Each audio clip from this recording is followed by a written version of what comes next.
Socrates, who in some ways is the arch provocateur, had this method of doing philosophy where he would ask you question after question after question. And the objective of that was to plant some seeds of doubt and confusion, but also help you approach that topic in different ways.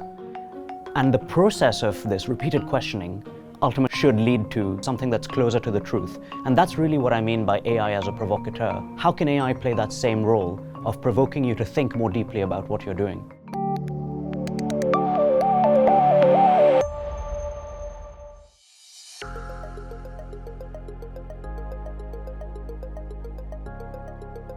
The media typically portray AI as one of two extremes. The first is AI as our savior. It's going to solve all our problems. It's a panacea.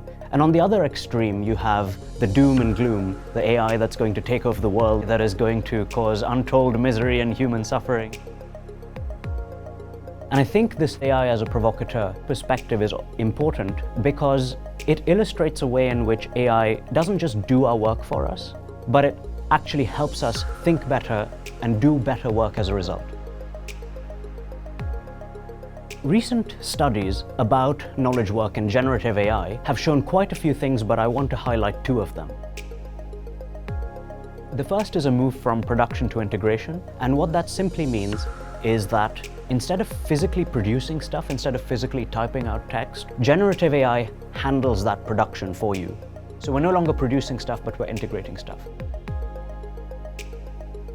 The second thing is called mechanized convergence. Again, this simply means that when people use generative AI to do their work, they tend to produce a smaller range of ideas, and they tend to produce ideas that look similar to the other people who have also used generative AI. How should we build AI as a provocateur? Well, that's precisely the research question that I'm setting out in this paper. In education, people have been thinking quite carefully about how do we teach students to think critically. Some of the techniques that they have developed there, such as asking metacognitive guiding questions, are the kinds of techniques that we can start from. So while somebody is reading a document, from time to time you can ask them a question such as, what have you understood from the text so far? Or what is the evidence that the author is using to make their claims?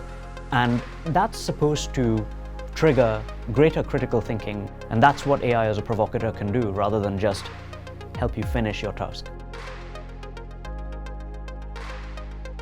It is really important to develop critical thinking because we inhabit a world of ideas, of statements, of propositions, and the way that we can meaningfully navigate this world of propositions and develop authentic responses is through the skill of critical thinking. System developers have a tremendous opportunity to integrate critical thinking tools into generative AI, and this is because we use software to do so much of our thinking these days. Find out more in AI Should Challenge, Not Obey, an opinion article in the October 2024 communications of the ACM.